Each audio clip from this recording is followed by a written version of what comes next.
حضرت حسین بن علی رضی اللہ عنہما کی شہادت کی خبر دینا۔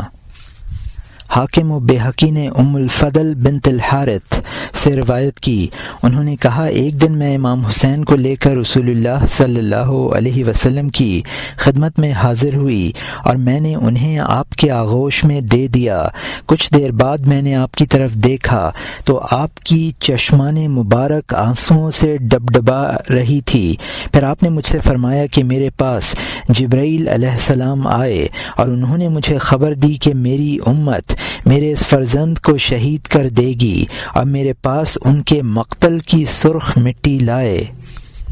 ابن راہویہ، بہقی اور ابو نعیم نے ام سلمہ سے روایت کی کہ رسول اللہ صلی اللہ علیہ وسلم ایک دن محو استراحت تھے، آپ بیدار ہوئے تو غمگین تھے اور آپ کے دست اقدس میں سرخ مٹی تھی جسے آپ پلٹ رہے تھے۔ میں نے عرض کیا یا رسول اللہ صلی اللہ علیہ وسلم یہ مٹی کیسی ہے؟ آپ نے فرمایا میرے پاس جبرائیل علیہ السلام آئے اور انہوں نے مجھے بتایا کہ حسین رضی اللہ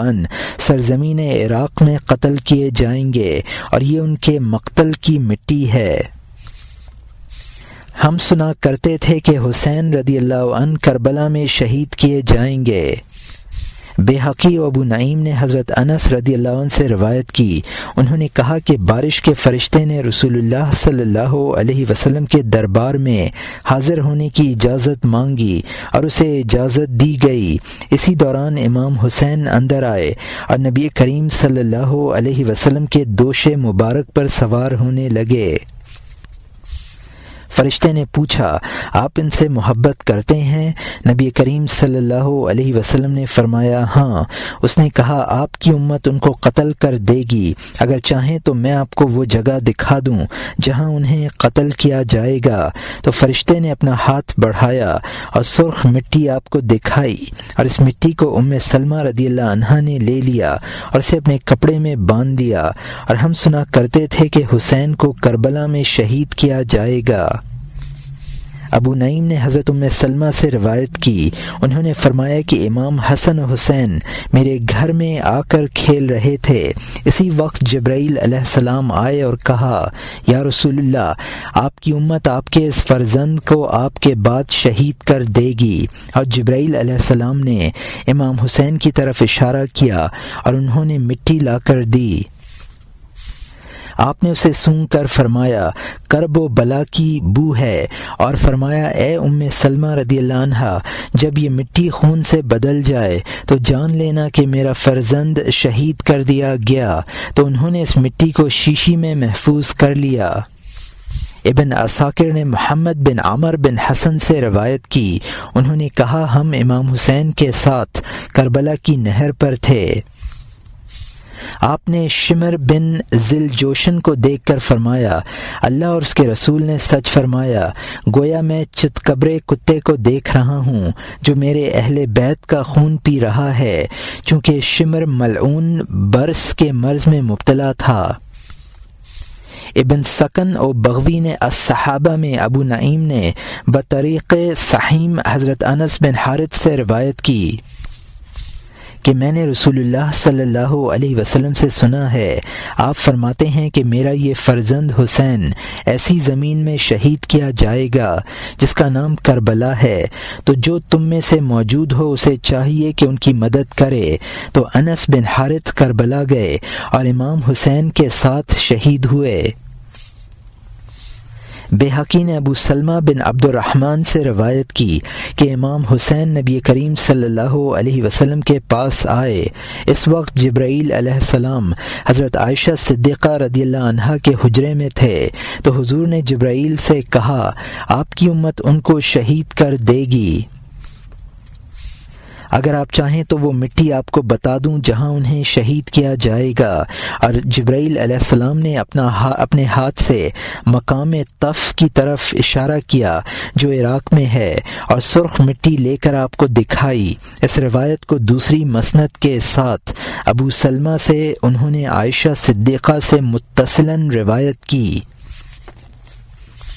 حضرت ابن عمر رضی اللہ عنہما نے حضرت حسین رضی اللہ عنہ سے فرمایا آپ شہید ہیں۔ بیہقی نے شعبی سے روایت کی، انہوں نے کہا حضرت ابن عمر رضی اللہ عنہما مدینہ منورہ آئے، انہیں معلوم ہوا کہ امام حسین عراق کی طرف روانہ ہو چکے ہیں، تو وہ مدینے سے 2 دن کی مسافت پر جا کر ان سے ملے اور ان سے کہا اللہ تعالیٰ اپنے نبی صلی اللہ علیہ وسلم کو دنیا اور آخرت کے درمیان اختیار کرنے کو فرمایا، تو حضور نے آخرت کو اختیار کیا اور دنیا کو رد کر دیا، چونکہ آپ رسول اللہ صلی اللہ علیہ وسلم کے جز ہیں، خدا کی قسم آپ میں سے کسی کو دنیا کبھی نہیں حاصل ہوگی، اور اللہ تعالی نے آپ حضرات سے دنیا کو اس چیز کے ساتھ پھیر دیا ہے جو آپ حضرات کے لیے اس سے بہتر ہے، لہٰذا واپس چلیے۔ مگر امام حسین نے واپسی سے انکار کر دیا، تو ابن عمر نے آپ سے یہ کہتے ہوئے معانقہ کیا کہ میں آپ کو اللہ تعالیٰ کے سپرد کرتا ہوں کیونکہ آپ شہید ہیں۔ حاکم نے ابن عباس سے روایت کی، انہوں نے کہا ہم اہل بیت کی کثرت تعداد کی بنا پر شک نہیں کرتے تھے کہ امام حسین عراق میں شہید کیے جائیں گے۔ ابو نعیم نے یحییٰ حضرمی سے روایت کی، انہوں نے حضرت علی مرتضیٰ کی معیت میں صفین تک سفر کیا، جب آپ نینوا میں پہنچے تو آپ نے پکارا اے عبداللہ فرات کے کنارے ٹھہرو۔ میں نے عرض کیا کس لیے؟ آپ نے فرمایا کہ نبی کریم صلی اللہ علیہ وسلم نے فرمایا ہے کہ مجھے جبرائیل علیہ السلام نے بتایا کہ حسین کو فرات کے کنارے قتل کیا جائے گا، اور مجھے اس جگہ کی مٹی اٹھا کر دکھائی تھی۔ ابو نعیم نے اسبغ بن نباتہ سے روایت کی، انہوں نے کہا ہم حضرت علی کے ساتھ امام حسین کی قبر کی جگہ آئے، آپ نے فرمایا اس جگہ ان کے اونٹ باندھے جائیں گے، اس جگہ ان کا سامان رکھا جائے گا، اور اس جگہ ان کا خون بہایا جائے گا۔ آل محمد صلی اللہ علیہ وسلم کی ایک جماعت اس میدان میں قتل کی جائے گی، اور ان پر زمین و آسمان روئیں گے۔ حاکم نے صحیح بتا کر ابن عباس سے روایت کی، انہوں نے کہا کہ اللہ تعالی نے رسول اللہ صلی اللہ علیہ وسلم کو وحی بھیجی کہ میں نے حضرت یحییٰ بن زکریا علیہ السلام کے بدلے 70,000 کو قتل کرایا، اور میں آپ کے نواسے کے قتل کے بدلے 70,000 اور 70,000 قتل کراؤں گا۔ امام احمد و بیہقی نے ابن عباس سے روایت کی، انہوں نے کہا میں نے رسول اللہ صلی اللہ علیہ وسلم کو ایک دن دوپہر کے وقت خواب میں اس حالت میں دیکھا کہ آپ کے بال گرد آلود ہیں اور آپ کے دست مبارک میں خون کی بوتل ہے۔ میں نے پوچھا یہ کیا ہے؟ فرمایا یہ حسین رضی اللہ عنہ اور ان کے ساتھیوں کا خون ہے۔ آج میں شروع دن سے اس خون کو اس وقت تک جمع کرتا رہا ہوں، تو میں نے اپنی خواب کے وقت کو یاد رکھا، تو یہ وہی وقت تھا جس دن وہ شہید کیے گئے۔ حاکم نے بیہقی نے حضرت ام سلمہ سے روایت کی، انہوں نے کہا کہ میں نے رسول اللہ صلی اللہ علیہ وسلم کو خواب میں دیکھا کہ آپ کے سر مبارک اور آپ کی داڑھی شریف گرد آلود ہے۔ یہ حال دیکھ کر میں نے عرض کیا یا رسول اللہ صلی اللہ علیہ وسلم آپ کا کیا حال ہے؟ آپ نے فرمایا ابھی ابھی مقتل حسین سے آ رہا ہوں۔ بیہقی و ابو نعیم نے بصرہ ازدیہ سے روایت کی، انہوں نے کہا جب امام حسین شہید ہوئے تو آسمان سے خون برسا، جب ہم نے صبح کی تو ہمارے خیمے، ہمارے مشکیزیں اور ہماری ہر چیز خون سے بھری ہوئی تھی۔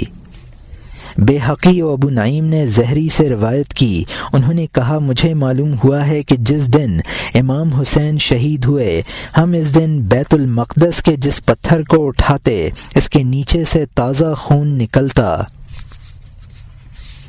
بیہقی نے ام حبان سے روایت کی، انہوں نے کہا جس دن امام حسین شہید ہوئے ہم پر 3 راتیں اندھیری چھائی رہی اور ہم میں سے کسی نے اپنے زعفران کو ہاتھ نہ لگایا، جس نے بھی اپنے چہرے پر زعفران ملا اس کا چہرہ جھلس گیا، اور بیت المقدس میں جس پتھر کو پلٹتے اس کے نیچے سے تازہ خون نکلتا۔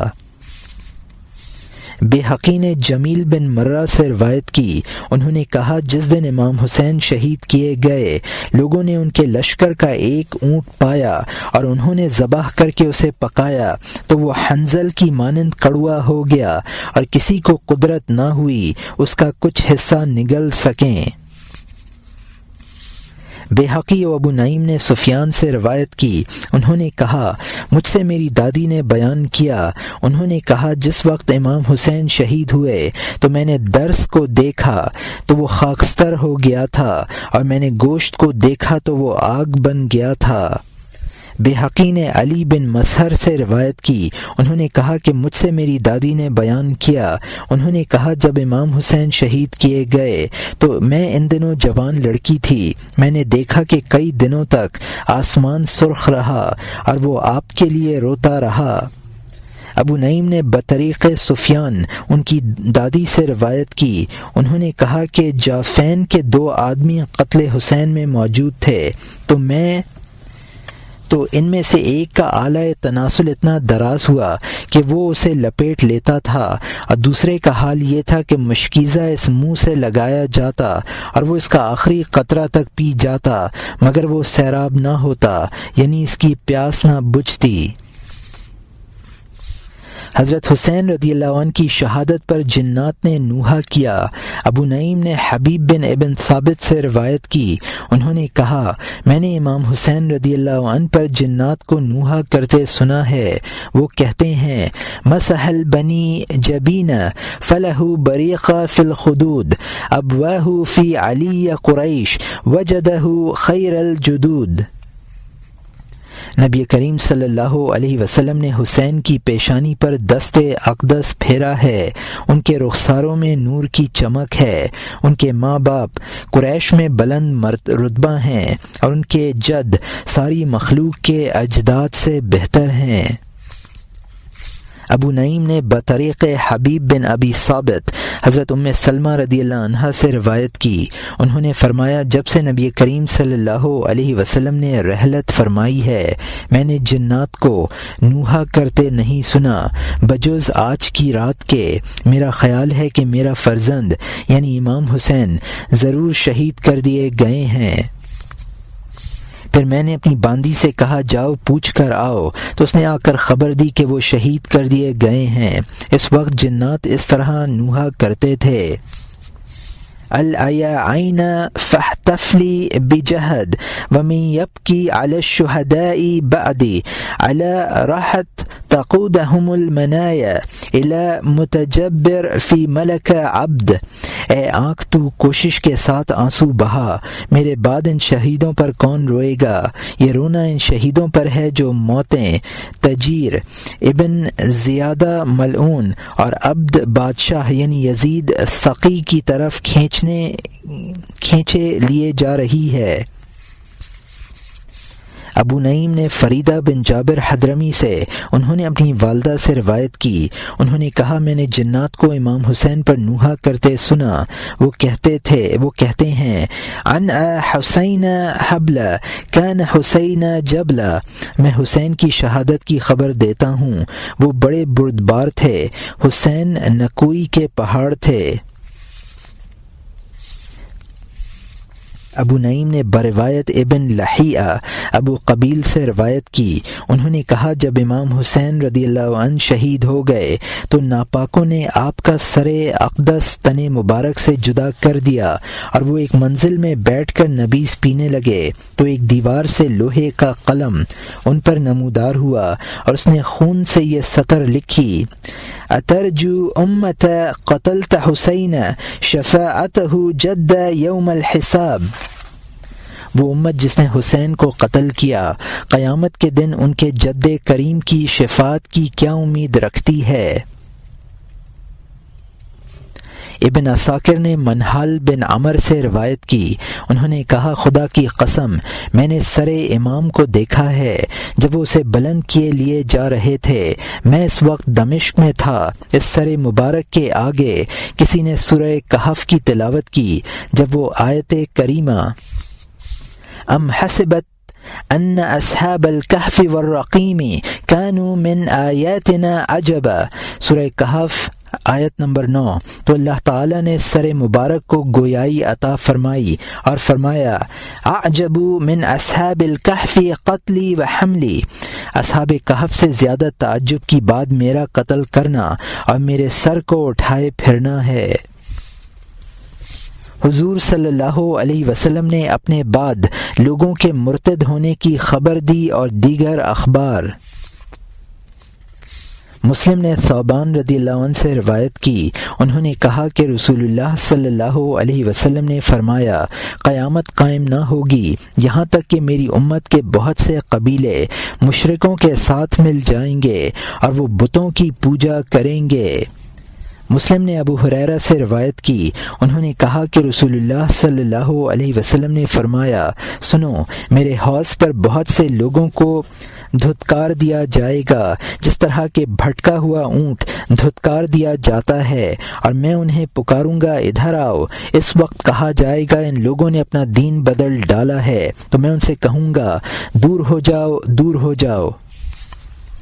شیخین نے ابن عباس سے روایت کی، انہوں نے کہا کہ رسول اللہ صلی اللہ علیہ وسلم نے فرمایا سنو، میری امت کے کچھ لوگ لائے جائیں گے، پھر ان کو شہال والے پکڑ لیں گے، میں کہوں گا یہ تو میرے پاس کے بیٹھنے والے ہیں۔ اس وقت بتایا جائے گا کہ آپ نہیں جانتے انہوں نے آپ کے بعد کیا ایجادات کی ہیں، تو میں کہوں گا جو مرد صالح نے کہا ہے وَكُنْتُ عَلَيْهِمْ شَهِيدًا مَا دُمْتُ فِيهِمْ فَلَمَّا توفیتنی کنت انت الرقیب علیہم، الآیہ، سورہ مائدہ آیت نمبر 117۔ اور کہا جائے گا یہ وہ لوگ ہیں جب سے آپ نے ان کو چھوڑا ہے، یہ اپنی ایڑیوں کے بل پلٹ کر ہمیشہ مرتد رہے ہیں۔ مسلم نے حضرت جابر بن عبداللہ سے روایت کی، انہوں نے کہا کہ رسول اللہ صلی اللہ علیہ وسلم نے فرمایا شیطان جزیرۃ العرب میں نماز پڑھنے والوں سے مایوس ہو گیا ہے کہ وہ اسے پوجیں، البتہ شیطان نمازیوں کے درمیان تحریش یعنی امور مکروہہ کی رغبت دلاتا رہے گا۔ بیہقی نے مستورد رضی اللہ عنہ سے روایت کی کہ میں نے نبی کریم صلی اللہ علیہ وسلم سے سنا ہے، آپ فرماتے ہیں سخت ترین لوگ رومی ہیں، ان کا استحصال قیامت کے ساتھ ہے۔ حاکم و بیہقی نے بطریق سفیان بن عینیہ عمر سے، انہوں نے حسن بن محمد بن حنفیہ سے روایت کی، انہوں نے کہا کہ حضرت عمر فاروق رضی اللہ عنہ نے عرض کیا یا رسول اللہ صلی اللہ علیہ وسلم، مجھے اجازت دیجیے کہ میں سہیل بن عمر کے سامنے کے بڑے دانت توڑ دوں تاکہ وہ اپنی قوم میں کبھی کھڑے ہو کر بدگوئی نہ کر سکے۔ آپ نے فرمایا اسے درگزر کرو، ممکن ہے کہ اللہ تعالیٰ ایک دن تمہیں خوش کر دے۔ سفیان نے کہا جب نبی کریم صلی اللہ علیہ وسلم نے وفات پائی تو کچھ لوگ بھاگ کر مکہ پہنچے۔ اس وقت سہیل بن عمر کعبہ معظمہ کے پاس کھڑا ہوا اور اس نے خطبہ دیا کہ جو محمد صلی اللہ علیہ وسلم کی پرستش کرتا تھا جان لے کہ آپ نے وفات پا لی ہے، مگر اللہ تعالی زندہ ہے، اسے موت نہیں۔ یونس بن بکیر نے مغازی میں اور ابن سعد نے بطریق ابن اسحاق محمد بن عمر بن عطا سے روایت کی، انہوں نے فرمایا جب سہیل بن عمر گرفتار ہو کر آئے تو حضرت عمر نے عرض کیا یا رسول اللہ صلی اللہ علیہ وسلم، کیا میں اس کے سامنے کے دانت توڑ دوں تاکہ اس کی زبان باہر لٹک پڑے اور یہ کبھی کھڑے ہو کر خطبہ نہ دے سکے؟ اور سہیل زیادہ جانتا تھا کہ اس کے ہونٹوں سے کیا نکلتا ہے، مگر رسول اللہ صلی اللہ علیہ وسلم نے فرمایا کہ میں مسئلہ کرنے کی اجازت نہ دوں گا، مبادا اللہ تعالی میرے ساتھ بھی اسی طرح پیش آئے گا۔ اگرچہ میں نبی ہوں، ممکن ہے کہ اللہ تعالیٰ اسے ایسے مقام پر کھڑا کرے جسے تم برا نہ جانو۔ چنانچہ سہیل نے مکہ مکرمہ میں جب رسول اللہ صلی اللہ علیہ وسلم نے وفات پائی ایسا خطبہ دیا جیسا حضرت ابو بکر صدیق رضی اللہ عنہ نے دیا تھا، گویا کہ اس نے ان کا خطبہ سنا تھا۔ جب سہیل کے خطبہ کی خبر حضرت عمر فاروق رضی اللہ عنہ کو پہنچی تو انہوں نے کہا اشہد انک رسول اللہ، چونکہ رسول اللہ صلی اللہ علیہ وسلم نے خبر دی تھی کہ ممکن ہے کہ سہیل رضی اللہ عنہ ایک دن ایسے مقام میں کھڑا ہو جسے تم برا نہ جانو۔ ابن سعد نے بطریق ابو سلمہ بن عبد الرحمن حضرت ابو عمر بن عدی بن حمرہ خزائی سے روایت کرتے ہیں، انہوں نے کہا میں نے سہیل بن عمر کو اس دن دیکھا جس دن رسول اللہ صلی اللہ علیہ وسلم کی وفات کی خبر مکہ مکرمہ آئی تو سہیل رضی اللہ عنہ نے ہمیں ایسا خطبہ دیا جیسے ابو بکر صدیق نے مدینہ منورہ میں خطبہ دیا تھا، گویا کہ اس نے ان کا خطبہ سنا تھا۔ جب سہیل کے اس خطبے کی خبر حضرت عمر فاروق کو پہنچی تو فرمایا اشہد ان محمد رسول اللہ، اور جو کچھ حضور لائے وہ حق ہے، یہی وہ مقام ہے جس کی رسول اللہ صلی اللہ علیہ وسلم نے خبر دی تھی، جبکہ آپ نے مجھ سے فرمایا ممکن ہے وہ ایسے مقام میں کھڑا ہو جسے تم برا نہ جانو۔ اور محاملی نے اپنی کتاب فوائد میں بطریق سعید بن ابی ہند عمر سے اور عائشہ صدیقہ سے متصلاً اسے روایت کیا ہے۔ سعید بن ابی ہند عمرہ سے اور عائشہ صدیقہ سے متصلاً اسے روایت کیا ہے۔ حضرت برا بن مالک کے بارے میں ارشاد ترمذی اور حاکم نے صحیح بتا کر اور بیہقی نے حضرت انس سے روایت کی، انہوں نے کہا کہ رسول اللہ صلی اللہ علیہ وسلم نے فرمایا کتنے ہی کمزور بندے ایسے ہیں جن کو لوگ ضعیف جانتے ہیں اور ان کے جسموں پر صرف 2 چادریں ہوتی ہیں، اگر وہ اللہ تعالیٰ کو قسم دیں تو اللہ تعالیٰ ان کی قسم ضرور پوری فرما دے۔ ان حضرات میں سے ایک حضرت برا بن مالک رضی اللہ عنہ ہیں۔ چنانچہ حضرت برا رضی اللہ عنہ نے تستر کے میدان میں کفار سے مقابلہ کیا مگر مسلمان منتشر ہو گئے۔ مسلمانوں نے برا رضی اللہ عنہ سے کہا اے برا، بلا شبہ نبی کریم صلی اللہ علیہ وسلم نے فرمایا ہے اگر تم اللہ تعالیٰ کی قسم دو تو اللہ تعالیٰ تمہاری قسم ضرور پوری فرما دے، لہٰذا آپ اپنے رب کو قسم دیجئے۔ تو انہوں نے کہا اے رب، میں تجھے قسم دیتا ہوں کہ جب تو ہم کو ان کے شانے دے گا تو وہ پشت پھیر کر فرار ہو جائیں گے۔ اس کے بعد کفار مسلمانوں سے کنطرۃ السوس پر مقابل آئے اور انہوں نے مسلمانوں کو بڑی تکلیف پہنچائی، تو مسلمانوں نے کہا اے برا، اپنے رب کو قسم دیجئے۔ تو انہوں نے کہا اے رب، میں تجھے قسم دیتا ہوں کہ جب تو ہمیں ان کے شانے دے تو وہ اپنے شانے ہمیں دے دیں اور تو مجھے اپنے نبی کے ساتھ ملا دے۔ اس کے بعد مسلمانوں نے حملہ کیا اور فارسی کفار ہزیمت کھا گئے اور حضرت برا شہید ہو گئے۔ ابن السکن اور ابن مندہ دونوں نے الصحابہ میں اور ابن عساکر نے اپنی تاریخ میں کئی سندوں کے ساتھ اقرا بن شفیع عقی سے روایت کی، انہوں نے کہا کہ نبی کریم صلی اللہ علیہ وسلم میری بیماری کے زمانے میں تشریف لائے، اس وقت میں نے عرض کیا میرا گمان یہی ہے کہ میں اپنے اس مرض سے جانبر نہ ہو سکوں گا۔ رسول اللہ صلی اللہ علیہ وسلم نے فرمایا ہرگز نہیں، تم ضرور زندہ رہو گے اور سرزمین شام کی طرف ضرور ہجرت کرو گے اور وہاں فوت ہو کر فلسطین کے ٹیلا پر دفن ہوگے۔ چنانچہ وہ حضرت عمر فاروق رضی اللہ عنہ کی خلافت کے زمانے میں فوت ہوئے اور رملہ میں مدفون ہوئے۔ حضرت عمر فاروق رضی اللہ عنہ کا شمار محدثین میں شیخین نے ام المومنین حضرت عائشہ صدیقہ رضی اللہ عنہا سے روایت کی، انہوں نے کہا کہ رسول اللہ صلی اللہ علیہ وسلم نے فرمایا گزشتہ امتوں میں محدثین ہوتے تھے اور میری امت میں اگر کوئی محدث ہے تو وہ حضرت عمر رضی اللہ عنہ فاروق ہیں۔ طبرانی نے اوسط میں ابو سعید خدری سے روایت کی، انہوں نے کہا کہ رسول اللہ صلی اللہ علیہ وسلم نے فرمایا کہ اللہ تعالیٰ نے کسی نبی کو مبعوث نہ فرمایا مگر یہ کہ اس نبی کی امت میں محدثین ہوتے تھے۔ اگر میری امت میں محدثین میں سے کوئی ہے تو وہ حضرت عمر ہیں۔ صحابہ نے عرض کیا یا رسول اللہ صلی اللہ علیہ وسلم، محدثین کیسے ہوتے ہیں؟ فرمایا فرشتے ان کی زبان پر کلام کرتے ہیں۔ طبرانی نے حضرت عائشہ صدیقہ رضی اللہ عنہا سے روایت کی کہ نبی کریم صلی اللہ علیہ وسلم نے فرمایا ہر نبی کے ساتھ اس کی امت میں ایک یا دو معلم ہوتے رہے، میری امت میں اگر کوئی معلموں میں سے ہے تو وہ حضرت عمر بن الخطاب ہیں۔ طبرانی نے اوسط میں اور بیہقی نے حضرت علی مرتضیٰ سے روایت کی، انہوں نے فرمایا ہم اصحاب محمد صلی اللہ علیہ وسلم اگرچہ بکثرت تھے لیکن ہمیں اس میں کوئی شک نہ تھا کہ سکینہ حضرت عمر کی زبان پر کلام کرتا ہے۔ بیہقی نے طارق بن شہاب سے روایت کی، انہوں نے کہا ہم باہم کہا کرتے تھے کہ حضرت عمر بن خطاب کی زبان پر فرشتہ کلام کرتا ہے۔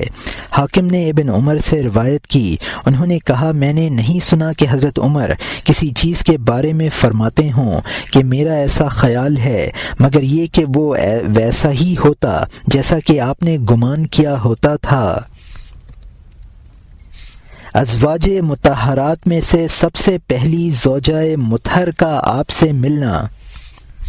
مسلم نے حضرت عائشہ صدیقہ رضی اللہ عنہا سے روایت کی، انہوں نے کہا کہ رسول اللہ صلی اللہ علیہ وسلم نے فرمایا تم ازواج میں سے وہ زوجہ مجھے سب سے پہلے ملے گی جو تم سب میں دراز دست ہے۔ تو ہم ناپتے تھے کہ کس کے ہاتھ طویل ہیں، تو وہ حضرت زینب رضی اللہ عنہا تھیں، ان کے ہاتھ طویل تھے کیونکہ وہ اپنے ہاتھ سے عمل کرتیں اور صدقہ دیا کرتی تھیں۔ بیہقی نے شعبی سے روایت کی، انہوں نے کہا کہ ازواج مطہرات نے عرض کیا یا رسول اللہ صلی اللہ علیہ وسلم ہم میں سے سب سے پہلے کون آپ سے ملے گا؟ فرمایا جس کے ہاتھ سب سے زیادہ دراز ہیں، تو وہ سب اپنے ہاتھوں کو ناپتی تھیں کہ کس کے ہاتھ دراز ہیں۔ جب ام المومنین حضرت زینب رضی اللہ عنہا نے وفات پائی تو ازواج مطہرات نے جانا کہ وہ خیر و صدقہ میں سب سے زیادہ دراز دست تھیں۔ قرآن کریم کی کتابت کے بارے میں آپ کی خبر۔ ابن عساکر نے نبیت اشجعی سے روایت کی، انہوں نے کہا جب حضرت عثمان ذو النورین رضی اللہ عنہ نے قرآن کریم کے نسخوں کی کتابت کرائی تو حضرت ابو ہریرہ رضی اللہ عنہ نے ان سے کہا آپ نے راہ ثواب اختیار کی اور آپ نے توفیق حق پائی، میں گواہی دیتا ہوں کہ یقیناً میں نے رسول اللہ صلی اللہ علیہ وسلم سے سنا ہے، آپ فرماتے تھے میری امت میں مجھ سے زیادہ محبت رکھنے والے لوگ جو میرے بعد آئیں گے وہ ہیں جو بغیر دیکھے مجھ پر ایمان رکھیں گے اور جو ورق معلق میں ہے اس پر عمل کریں گے۔ میں دل میں کہتا وہ ورق معلق کیا ہوگا، یہاں تک کہ میں نے مصاحف قرآنیہ کو دیکھا۔ حضرت عثمان نے یہ سن کر بہت تعجب کیا اور حکم دیا کہ حضرت ابو ہریرہ رضی اللہ عنہ کو 10,000 درہم دیے جائیں اور فرمایا خدا کی قسم میں نہیں جانتا تھا کہ تم ہم سے نبی کی حدیث کو روک کے رکھو گے۔ حضرت اویس قرنی رضی اللہ عنہ کی خبر دینا۔ مسلم نے امیر المومنین حضرت عمر فاروق رضی اللہ عنہ سے روایت کی، انہوں نے کہا کہ رسول اللہ صلی اللہ علیہ وسلم نے ہم سے ارشاد فرمایا کہ اہل یمن کا ایک شخص تمہارے پاس آئے گا اور یمن میں صرف اپنی والدہ کو ہی چھوڑ کر آئے گا، اس کے جسم پر سفیدی تھی تو اس نے اللہ تعالی سے اسے دور کرنے کی دعا کی تو وہ سفیدی اس سے جاتی رہی، صرف 1 دینار کے برابر سفیدی باقی ہے، اس کا نام اویس رضی اللہ عنہ ہے۔ تو تم میں سے جو کوئی اس سے ملاقات کرے تو اسے چاہیے کہ اس سے مغفرت کی دعا کی درخواست کرے۔ بیہقی نے دوسری سند کے ساتھ حضرت عمر فاروق سے روایت کی کہ رسول اللہ صلی اللہ علیہ وسلم نے فرمایا تابعین میں قرن کا ایک شخص ہوگا، اس کا نام اویس بن عامر ہوگا، اس کے جسم میں سفیدی ظاہر ہوگی اور اللہ تعالیٰ سے اسے دور کرنے کی دعا کرے گا اور وہ دور ہو جائے گی۔ چنانچہ وہ دعا کرے گا اللہم دع لی فی جسدی منہ ما اذکر بہ نعمتک علی، اے خدا میرے جسم سے سفیدی کو دور کر دے اور میرے جسم میں اتنی سفیدی چھوڑ دے کہ میں تیری نعمت کو یاد رکھوں۔ تو اللہ تعالیٰ اس کے جسم میں اتنی سفیدی چھوڑ دے گا، لہٰذا تم میں سے کوئی اگر اس سے ملے تو وہ استطاعت رکھتا ہو کہ اس سے استغفار کرائے تو اسے لازم ہے کہ اس سے استغفار کی درخواست کرے۔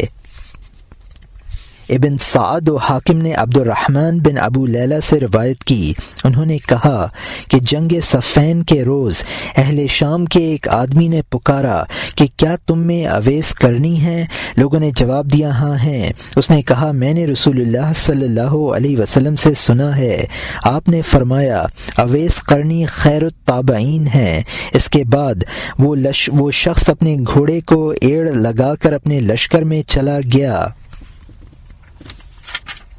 ابن سعد و حاکم نے بطریق اسیر بن جابر حضرت عمر سے روایت کی، انہوں نے حضرت اویس کرنی سے فرمایا آپ میرے لیے استغفار فرمائیں۔ اویس کرنی نے کہا میں آپ کے لیے کیوں کر استغفار کروں جبکہ آپ خود رسول اللہ صلی اللہ علیہ وسلم کے صحابی ہیں۔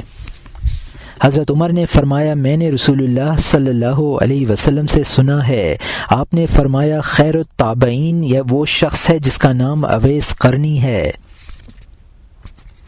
حضرت عبداللہ بن سلام رضی اللہ عنہ کے حال کی خبر دینا۔ شیخین نے عبداللہ بن سلام سے روایت کی کہ نبی کریم صلی اللہ علیہ وسلم نے ان سے فرمایا وہ شہداء کا مقام ہے اور تم اس مقام کو ہرگز نہ پاؤ گے۔ ابن سعد و حاکم نے حضرت سعد رضی اللہ عنہ سے روایت کی کہ نبی کریم صلی اللہ علیہ وسلم کے حضور میں ایک پیالہ کھانا لایا گیا، حضور نے اس میں سے کچھ نوش فرمایا اور پیالے میں کھانا بچا رہا۔ آپ نے فرمایا اس طرف سے ایک شخص آئے گا جو اہل جنت میں سے ہے اور وہ اس کھانے کو کھائے گا۔ تو حضرت عبداللہ بن سلام آئے اور انہوں نے اسے کھایا۔ رافع بن خدیج رضی اللہ عنہ کی شہادت کی خبر دینا۔ طیالسی و ابن سعد و بیہقی نے بطریق یحییٰ بن عبد الحمید بن رافع سے روایت کی، انہوں نے کہا کہ مجھ سے میری دادی نے بیان کیا کہ رافع کو یوم احد یا یوم حنین ان کی چھاتی میں تیر لگا۔ وہ نبی کریم صلی اللہ علیہ وسلم کے پاس آئے اور عرض کیا یا رسول اللہ صلی اللہ علیہ وسلم تیر کو نکال دیجئے۔ حضور نے فرمایا اے رافع اگر تم چاہو تو میں تیر اور اس کے پیکان کو نکال دوں اور اگر تم چاہو تو میں تیر کو نکال دوں اور اس کے پیکان کو رہنے دوں تاکہ میں قیامت کے دن تمہاری شہادت کی گواہی دوں کہ تم شہید ہو۔ رافع نے عرض کیا یا رسول اللہ صلی اللہ علیہ وسلم تیر کو نکال دیجئے اور پیکان کو رہنے دیجئے اور میرے شہید ہونے کی گواہی قیامت کے دن دیجئے کہ میں شہید ہوں۔ تو وہ اس کے بعد زندہ رہے یہاں تک کہ جب امیر معاویہ کی خلافت کا زمانہ تھا تو وہ زخم پھٹا اور اس سے ان کی وفات ہوئی۔ حضرت ابو ذر غفاری رضی اللہ عنہ کی خبر دینا۔ حاکم نے صحیح بتا کر اور بیہقی نے ام ذر سے روایت کی، انہوں نے کہا خدا کی قسم حضرت عثمان نے ان کو نہیں جدا کیا، لیکن رسول اللہ صلی اللہ علیہ وسلم نے چونکہ ان سے فرمایا کہ جب مقام صلا پہاڑ سے عمارتیں تجاوز کر جائیں تو تم یہاں سے نکل جانا، چنانچہ جب صلا سے بستی تجاوز کر گئی تو حضرت ابو ذر رضی اللہ عنہ شام کی طرف چلے گئے۔ حاکم و ابو نعیم نے ام ذر رضی اللہ عنہا سے روایت کی، انہوں نے کہا کہ جب حضرت ابو ذر کی رحلت کا وقت قریب آیا تو انہوں نے فرمایا میں نے رسول اللہ صلی اللہ علیہ وسلم سے سنا ہے، آپ نے ان لوگوں سے جن میں میں بھی تھا فرمایا تم میں سے ایک شخص بیابان سرزمین میں فوت ہوگا اور مسلمانوں کی ایک جماعت اس کے پاس آئے گی، تو ان لوگوں میں کوئی فرد ایسا نہیں ہے جس نے آبادی اور جماعت میں وفات نہ پائی ہو، البتہ ایک میں ہی وہ شخص رہ گیا ہوں، لہٰذا تم سر راہ انتظار کرو۔ اس پر میں نے کہا اس زمانے میں لوگ کہاں آتے جاتے ہیں کیونکہ حجاج گزر چکے ہیں اور راستہ رک چکا ہے۔ ہم اسی حال میں تھے اور وہ وفات پا چکے تھے کہ اچانک چند سواروں کو اونٹوں پر دیکھا اور میں نے ہاتھ اور کپڑے سے انہیں اشارہ کیا اور وہ لوگ تیزی کے ساتھ آ کر کھڑے ہو گئے اور وہ لوگ حضرت ابو ذر کے پاس آئے اور ٹھہر کر انہیں دفن کیا۔ ابن ابی شیبہ نے حضرت ابو ذر سے روایت کی، انہوں نے کہا رسول اللہ صلی اللہ علیہ وسلم نے مجھ سے فرمایا میرے بعد اللہ تعالیٰ تم پر رحم کرے۔ یہ سن کر میں رونے لگا اور عرض کیا یا رسول اللہ صلی اللہ علیہ وسلم کیا میں آپ کے بعد زندہ رہوں گا؟ فرمایا ہاں، جب کوہ صلا سے آبادی کو تجاوز کرتے دیکھو تو عرب میں سرزمین قضاء چلے جانا، کیونکہ ایک دن آنے والا ہے جو ایک کمان یا دو کمان یا ایک تیر یا دو تیر کی مقدار میں قریب ہے۔ ابن سعد نے ابو ذر سے روایت کی، انہوں نے کہا کہ نبی کریم صلی اللہ علیہ وسلم نے فرمایا اے ابو ذر اس وقت تم کیا کرو گے جب تم پر ایسے حاکم آئیں گے جو مال غنیمت کو بے دریغ خرچ کریں گے؟ میں نے عرض کیا میں اپنی تلوار سے ماروں گا۔ حضور نے فرمایا کیا میں تمہیں اس سے بہتر صورت نہ بتاؤں؟ وہ یہ کہ تم صبر کرنا۔ ابو نعیم و ابن عساکر نے ابو ذر سے روایت کی، انہوں نے کہا کہ رسول اللہ صلی اللہ علیہ وسلم نے خبر دی کہ لوگ ہرگز میرے قتل پر قابو نہ پائیں گے اور میرے دین میں لوگ ہرگز فتنہ نہ ڈالیں گے، اور مجھے خبر دی کہ میں تنہا اسلام لایا اور تنہا فوت ہوں گا اور تنہا قیامت کے دن اٹھایا جاؤں گا۔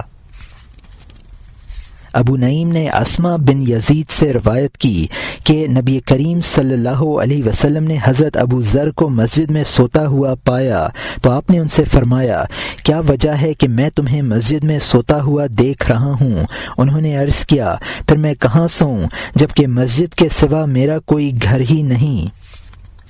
حضور نے فرمایا اس وقت تم کیا کرو گے جب تم کو یہاں سے نکالا جائے گا؟ انہوں نے عرض کیا میں شام چلا جاؤں گا۔ حضرت نے فرمایا اس وقت تم کیا کرو گے جب شام سے نکالے جاؤ گے؟ تو عرض کیا اس جگہ پھر پلٹ آؤں گا۔ فرمایا اس وقت تم کیا کرو گے جب تم کو اس جگہ سے دوبارہ نکالا جائے گا؟ عرض کیا اس وقت اپنی تلوار لے کر ماروں گا یہاں تک کہ فوت ہو جاؤں۔ حضور نے فرمایا کیا میں اس سے بہتر تدبیر تمہیں نہ بتاؤں؟ وہ یہ کہ تم کو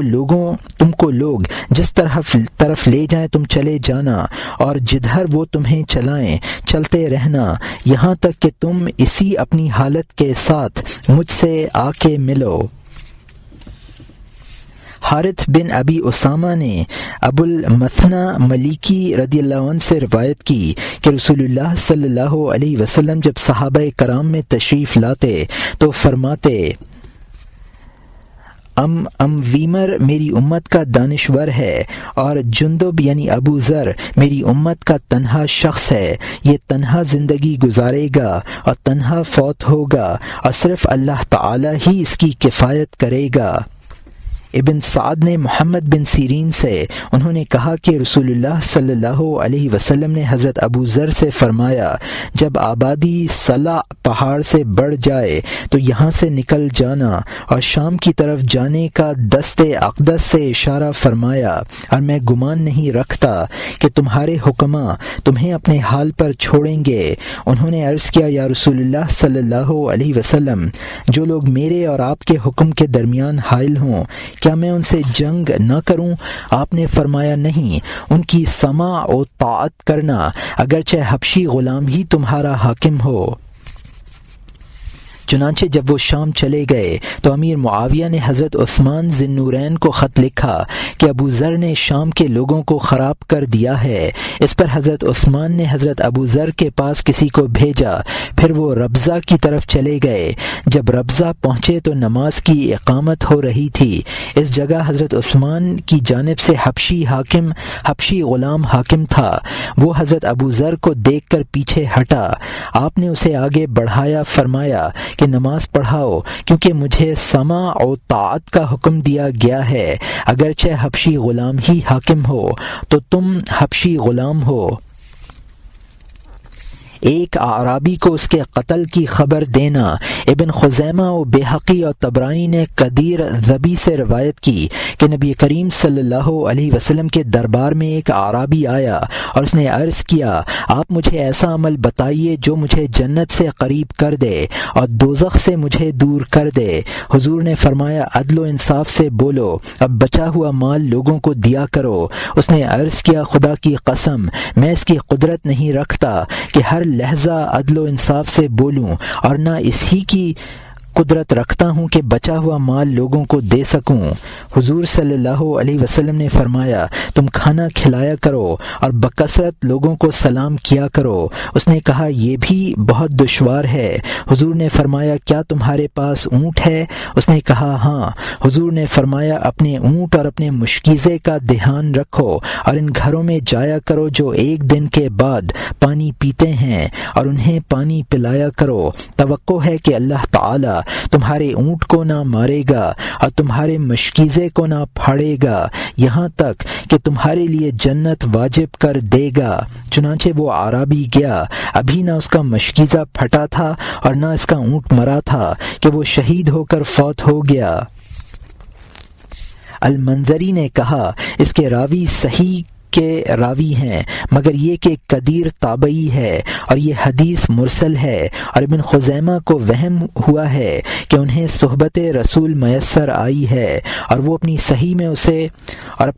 میں اسے نقل کیا ہے۔ علامہ جلال الدین سیوطی رحمۃ اللہ علیہ فرماتے ہیں کہ اس حدیث کی شاہد ایک اور متصل روایت ہے جسے طبرانی نے اپنے ثقہ راویوں کے ساتھ نقل کیا ہے، بجز یحییٰ حمانی کے جو ابن عباس سے روایت کرتے ہیں۔ انہوں نے کہا کہ نبی کریم صلی اللہ علیہ وسلم کے پاس ایک شخص آیا اور اس نے عرض کیا، وہ کون سا عمل ہے جسے اگر میں کروں تو جنت میں داخل ہو جاؤں؟ تو حضور صلی اللہ علیہ وسلم نے فرمایا، کیا تم ایسے علاقے میں ہو جہاں پانی دھو کر لایا جاتا ہے؟ اس نے کہا، ہاں۔ حضور صلی اللہ علیہ وسلم نے فرمایا، تم نیا مشکیزہ خرید لو، پھر اس میں پانی بھرا کرو یہاں تک کہ وہ پھٹ جائے، ابھی وہ پھٹنے نہ پائے گا کہ تم اس کے ذریعے ایسے عمل کو پہنچ جاؤ گے جو جنت میں لے جائے۔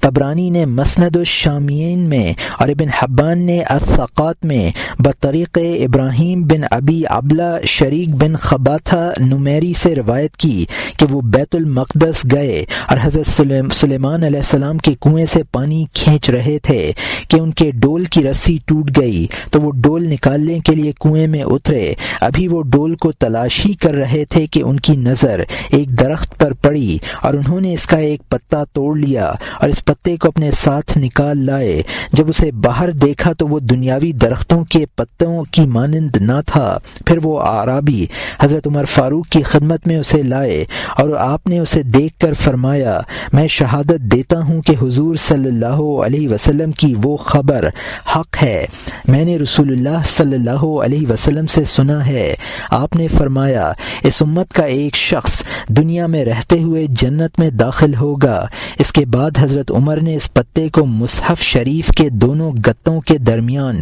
رکھ دیا، اور کلبی نے دوسری سند کے ساتھ قصہ مذکورہ بیان کیا۔ اس میں مذکور ہے کہ پھر حضرت عمر نے حضرت کعب سے دریافت کیا کہ کیا تم کتاب میں یہ پاتے ہو کہ اس امت کا ایک شخص دنیا میں رہتے ہوئے جنت میں داخل ہوگا؟ انہوں نے کہا، ہاں، اس کا ذکر موجود ہے۔ حضور صلی اللہ علیہ وسلم کا کذاب اور حجاج ثقفی کی خبر دینا۔ امام احمد نے حذیفہ سے روایت کی کہ نبی کریم صلی اللہ علیہ وسلم نے فرمایا، میری امت میں 27 کذاب و دجال ہوں گے، ان میں سے 4 عورتیں ہوں گی، حالانکہ میں خاتم النبیین ہوں، میرے بعد نبی نہیں۔ ابن عدی و ابو یعلا و بزار و طبرانی اور بیہقی نے عبداللہ بن زبیر سے روایت کی، انہوں نے کہا کہ رسول اللہ صلی اللہ علیہ وسلم نے فرمایا، قیامت قائم نہ ہوگی جب تک 30 کذاب ظاہر نہ ہوں، ان میں مسلمہ، انسی اور مختار ہے۔ عرب کے شریر ترین قبائل بنو امیہ، بنو حنیفہ اور بنو ثقیف ہیں۔ مسلم نے اسما بنت ابو بکر رضی اللہ عنہ سے روایت کی، انہوں نے حجاج ثقفی سے کہا، میں نے رسول اللہ صلی اللہ علیہ وسلم سے سنا ہے، آپ نے فرمایا بنو ثقیف میں کذاب اور ظالم ہوگا، چنانچہ کذاب کو تو ہم نے دیکھ لیا ہے، اب رہا ظالم تو میرا خیال ہے کہ تو ہی ہے۔ اور بیہقی نے ابن عمر سے اس کی مانند مرفوعاً روایت کی۔ ابن سعد و بیہقی نے حضرت عمر بن الخطاب رضی اللہ عنہ سے روایت کی کہ کسی آنے والے نے آپ کو خبر دی کہ اہل عراق نے اپنے امام کو کنکریاں ماری ہیں، تو وہ غضبناک ہو کر باہر نکلے اور نماز پڑھی، اور ان کی نماز میں سہو واقع ہو گیا۔ جب وہ نماز سے فارغ ہوئے تو دعا کی کہ اے خدا، جن لوگوں نے مجھے وسوسہ میں ڈالا تو ان کو اس پریشانی میں ڈال دے، اور اس ثقفی غلام کو ان پر مسلط کرنے میں جلدی کر جو ان میں جاہلیت کے طریقے کے ساتھ حکومت کرے گا، اور وہ ان کے محسنوں کا عذر قبول نہ کرے گا اور نہ ان کے بروں سے درگزر کرے گا۔ چنانچہ حجاج اس وقت تک پیدا بھی نہ ہوا تھا۔ ابو الیمان نے کہا کہ حضرت عمر رضی اللہ عنہ کو علم تھا کہ حجاج یقیناً خروج کرے گا، چنانچہ جب اہل عراق نے ان کو غضبناک کیا تو حضرت عمر نے ان کے لیے بطور سزا اس کے ظہور کی اجلت فرمائی، جس کا ظاہر ہونا اس کے لیے لازمی امر تھا۔ امام احمد نے الزہد میں اور بیہقی نے حسن سے روایت کی، انہوں نے کہا کہ حضرت علی مرتضیٰ نے اہل کوفہ پر بددعا کی کہ اے خدا، جیسے میں نے ان پر بھروسہ کیا مگر انہوں نے خیانت و بدعہدی کی، اور جس طرح میں نے ان کی خیرخواہی کی مگر انہوں نے خیرخواہی کی قدر نہ کی، اب ان پر اس ثقفی جوان کو مسلط کر دے جو لامبے لامبے دامن والا اور ادھر ادھر بھٹکنے والا ہے، جو عراق کی تر و تازگی کو کھا لے گا اور عمدہ پوشاکیں پہنے گا اور ان میں جاہلیت کے طریقے پر حکومت کرے گا۔ حضرت حسن نے فرمایا کہ اس وقت تک حجاج پیدا بھی نہیں ہوا تھا۔ بیہقی نے بروایت مالک بن اوس بن حدثان حضرت علی مرتضیٰ سے روایت کی، آپ نے فرمایا وہ جوان جو بڑے بڑے دامن والا ہوگا، مصریوں کا امیر ہوگا، عمدہ پوشاک پہنے گا، اعلیٰ نعمتیں کھائے گا، جو عزت والے اس کے دربار میں حاضر ہوں گے انہیں وہ قتل کرے گا، مخلوق اس سے بہت ڈرے گی، اس دور میں لوگوں کی نیندیں اڑ جائیں گی۔